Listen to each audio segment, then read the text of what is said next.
Hello বন্ধুরা, আজকে আমি তোমাদের সাথে খুবই ইম্পর্টেন্ট একটা টপিক নিয়ে আলোচনা করতে চলেছি। আর সেই ইম্পর্টেন্ট টপিকটা কি তোমরা সবাই জানো, এখন আমাদের কিন্তু নতুন সরকার গঠন হয়েছে, যেটা হলো বিজেপি সরকার। আর এর আগে ছিল আমাদের তৃণমূল সরকার। তো তৃণমূল সরকারের সময় আমাদের মমতা দিদি একটা প্রকল্প করেছিল, সেটা হলো লক্ষ্মীর ভাণ্ডার প্রকল্প। আর সেই লক্ষ্মীর ভাণ্ডার প্রকল্পে প্রত্যেক মহিলা কিন্তু ১,৫০০ টাকা করে, কিছু মহিলা কিন্তু ১৭০০ টাকা করে পেত। আর সেই ১,৫০০ টাকা এবং ১৭০০ টাকার পরিবর্তে কিন্তু এখন প্রত্যেক মহিলাকে দেওয়া হবে ৩,০০০ টাকা করে। আর সেই প্রকল্পের নাম হলো অন্নপূর্ণা ভাণ্ডার প্রকল্প। হ্যাঁ, এই যে লক্ষ্মীর ভাণ্ডার যে প্রকল্পটা ছিল, সেই প্রকল্পটার পরিবর্তে কিন্তু এখন বিজেপি সরকার অন্নপূর্ণা ভাণ্ডার প্রকল্প এনেছেন। আর এই প্রকল্পের মাধ্যমে প্রত্যেক মহিলাই পাবে ৩,০০০ টাকা করে। তো এই অন্নপূর্ণা ভাণ্ডারের ফর্ম কিভাবে অ্যাপ্লাই করতে হবে, কোথায় গেলে এই ফর্ম পাবে, এবং এই অন্নপূর্ণা ভাণ্ডারের ফর্ম অ্যাপ্লাই কারা কারা করতে পারবে, কারা কারা করতে পারবে না, কি কি ক্রাইটেরিয়া রয়েছে, কি কি চেয়েছে এই অন্নপূর্ণা ভাণ্ডারের ফর্ম ফিল আপ করার জন্য, সমস্ত কিছু তোমাদের সাথে আলোচনা করব এই ব্লগে। তো ব্লগটি সম্পূর্ণ দেখো, তোমাদের অনেক উপকারে আসবে। তো আমার প্রথম টপিক হলো অন্নপূর্ণা ভাণ্ডারের ফর্ম কারা কারা অ্যাপ্লাই করতে পারবে, মানে কারা কারা জমা দিতে পারবে। প্রথমত তোমাকে হতে হবে এই রাজ্যের, মানে পশ্চিমবঙ্গ রাজ্যের স্থানীয় বাসিন্দা। দ্বিতীয়ত তোমার টোটাল পরিবারের ইনকাম হতে হবে ২.৫ লক্ষ টাকার নিচে। তৃতীয়ত তোমার বয়স হতে হবে ২৫ থেকে ৬০ বছরের মধ্যে।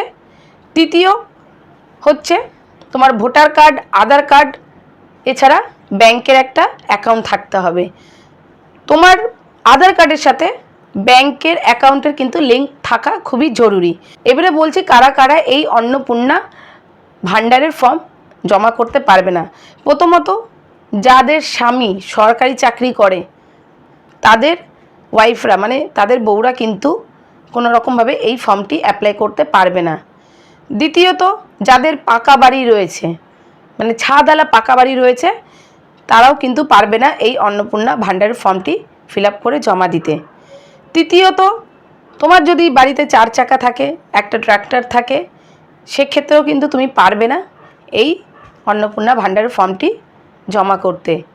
তো বন্ধুরা, তোমাদেরকে আমি বলে দিলাম যে লক্ষ্মীর ভাণ্ডারের পরিবর্তে কোন কোন মহিলারা অন্নপূর্ণা ভাণ্ডারের জন্য অ্যাপ্লাই করতে পারবে আর কোন কোন মহিলারা অন্নপূর্ণা ভাণ্ডারের জন্য অ্যাপ্লাই করতে পারবে না। তো এবারে আসছে ইম্পর্টেন্ট কথা। ইম্পর্টেন্ট কথাটা কি? ইম্পর্টেন্ট কথাটা কি হচ্ছে এটাই, জবের থেকে আমাদের নতুন সরকার গঠন হয়েছে, এই নতুন সরকারে কিন্তু আমাদের এখনের যে মুখ্যমন্ত্রী শ্রী শুভেন্দু অধিকারী মহাশয় কিন্তু বলেছিলেন যে জুন মাস থেকেই কিন্তু এই ৩,০০০ টাকাটা কিন্তু প্রত্যেক মহিলার অ্যাকাউন্টেই পৌঁছে যাবে, লক্ষ্মীর ভাণ্ডারের আগের অ্যাকাউন্টেই। কিন্তু এই ঘোষণা হওয়ার পরে, অন্নপূর্ণা ভাণ্ডারের ঘোষণাটা হওয়ার পরে অনেক ব্যক্তি এমন আছে যারা কিন্তু ফেক নিউজ ছড়াচ্ছে বিভিন্ন চ্যানেলের মাধ্যমে, যেমন ফেসবুক, ইউটিউবের মাধ্যমে। তো সেইখানে কি বলেছে, অনেকে বলেছে যে ৬০ বছরের উপরে যারা, শুধুমাত্র তারাই পাবে এই অন্নপূর্ণা ভাণ্ডার। আবার কেউ কেউ বলেছে যে একটা পরিবারে ২ জন মহিলা ছাড়া কেউ কিন্তু এই অন্নপূর্ণা ভাণ্ডার পাবে না। এছাড়া এটাও শোনা গেছে যেসব স্ত্রীর, মানে যেসব ওয়াইফের স্বামী সরকারি চাকরি করে, সেই সব মহিলারাও কিন্তু এই অন্নপূর্ণা ভাণ্ডারের জন্য অ্যাপ্লাই করতে পারবে না। আর একটা কথা শোনা গেছে, যাদের পাকা বাড়ি, মানে পাকা বাড়ি বলতে উপরে ছাদওয়ালা বাড়ি যাদের রয়েছে, তারাও কিন্তু এই অন্নপূর্ণা ভাণ্ডারের জন্য যোগ্য নয়। তো তোমাদেরকে একটা কথাই বলবো যে তোমরা কিন্তু কেউ এই বিষয় নিয়ে বেশি টেনশন করবে না, কারণ আমাদের সরকার, মানে আমাদের যে নবনির্বাচিত যে সরকার রয়েছে বিজেপি সরকার, ওনারা কিন্তু কোথাও বলেননি যে মহিলারা কেউই পাবেন না, মানে বেছে বেছে দেওয়া হবে, এই কথাটা কিন্তু কোথাও বলেনি। তো যতক্ষণ না তোমরা অফিসিয়ালি নোটিশ পাচ্ছ, নিজের চোখে দেখছো ফর্মটি, ততক্ষণ কিন্তু টেনশন করবে না, কারণ এরকম কথা কিন্তু কোথাও বলা হয়নি যে এই মহিলারা পাবে, ওই মহিলারা পাবে না।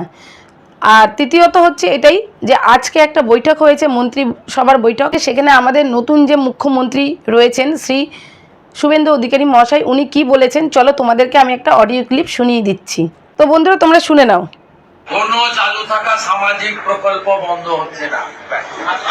কোনো সামাজিক চালু থাকা প্রকল্প, এটা আমরা আমাদের কর্মসূচি মানে প্রচারকালীনও বলেছি।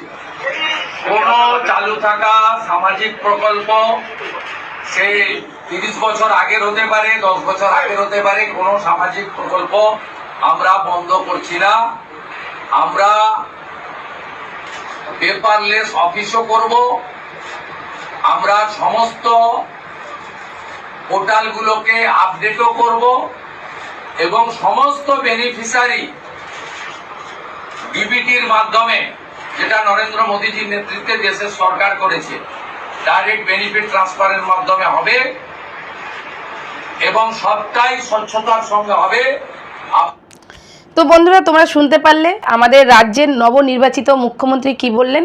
তো কোনো প্রকল্প, মানে সেটা 30 বছরের পুরনো হোক কিংবা 2 বছর আগের পুরনো হোক, 5 বছর আগের পুরনো হোক, কোনো প্রকল্পই বন্ধ হবে না। শুধুমাত্র সেই প্রকল্পগুলোর নামটা কিন্তু চেঞ্জ হবে। যেহেতু নতুন সরকার এসেছে, তো নতুন সরকার যে নামগুলো দেবে সেই নাম অনুযায়ী কিন্তু প্রকল্পগুলো চলবে। যেমন একটা এক্সাম্পল হচ্ছে, লক্ষ্মীর ভাণ্ডারের পরিবর্তে কিন্তু অন্নপূর্ণা ভাণ্ডারটি আসতে চলেছে। এছাড়া আরও যে প্রকল্পগুলো রয়েছে, স্বাস্থ্যসাথী, যুবসাথী, কন্যাশ্রী, যত প্রকল্প রয়েছে সমস্ত কিছু প্রকল্পই থাকবে, শুধু এগুলোর নাম চেঞ্জ হয়ে যাবে। নতুন সরকার যে নামটা দেবে সেই নামেই কিন্তু চলবে এই প্রকল্পগুলো। আর রইল বাকি অন্নপূর্ণা ভাণ্ডারের জন্য কারা যোগ্য কি কারা যোগ্য নয়, সমস্ত কিছু এখনও কিন্তু ধোঁয়াশা রয়েছে। আর এই সমস্ত কিছু ক্লিয়ার তখনই হবে যখন ফাইনাল নোটিফিকেশান আসবে, মানে অফিসিয়াল নোটিফিকেশান আসবে, তখনই জানতে পারা যাবে। তো আপাতত লক্ষ্মীর ভাণ্ডারই চলবে, অন্নপূর্ণা ভাণ্ডার যতদিন না আসছে। তো তোমরা কেউ ভয় পাবে না, ঘাবড়াবে না।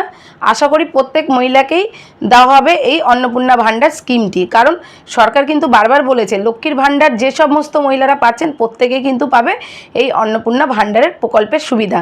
তো আরেকটা প্রশ্ন অনেকের মধ্যে রয়েছে যে আমরা এই ফর্মটি কোথার থেকে পাবো কি পাবো না। এই ফর্মটি কিন্তু কোথা থেকে পাওয়া যাবে কি যাবে না সেটা কিন্তু এখনও পর্যন্ত ক্লিয়ার নয়, পুরো ধোঁয়াশার মধ্যে। কেউ কেউ বলছে অনলাইন থেকেই পাওয়া যাবে, কেউ কেউ আবার বলছে পৌরসভা থেকে পাওয়া যাবে, ক্যাম্প হবে, এলাকায় ক্যাম্প হবে, এছাড়া বাড়ি বাড়িতে দিয়ে যাবে। সমস্ত কিছুই কিন্তু একটা ধোঁয়াশার মধ্যে রয়েছে। যেহেতু আমিও কিন্তু একজন পশ্চিমবঙ্গ রাজ্যের বাসিন্দা, আমি কিন্তু এখনও পর্যন্ত এই ফর্মটি চোখেও দেখিনি এবং হাতেও ধরে দেখিনি, শুধুমাত্র কিন্তু ফেসবুকে ইউটিউবে দেখেছি। ওগুলো কতটা সত্যি কি মিথ্যা আমার জানা নেই। যতক্ষণ না অফিসিয়ালি নোটিশ আসছে ততক্ষণ কিন্তু এটা ধোঁয়াশার মধ্যেই থাকবে। তো মহিলারা তোমরা কেউ চিন্তা করবে না, আশা করি প্রত্যেক মহিলাই এই সুবিধাটাই পাবে। কারণ মুখ্যমন্ত্রী কিন্তু বারবার বলে দিয়েছেন যে প্রত্যেক মহিলাই কিন্তু এই অন্নপূর্ণা ভাণ্ডারের সুবিধাটাই পাবে, যারা যারা লক্ষ্মীর ভাণ্ডার পেত। তো বন্ধুরা, সমস্ত কিছুই আমি বলে দিয়েছি। এছাড়া যদি কিছু মিস করে যাই, তোমরা তোমাদের মনে কোনো কোশ্চেন থাকলে কোশ্চেন করতে পারো, আমি তোমাদেরকে সঠিক অ্যান্সারটি দিয়ে দেবো।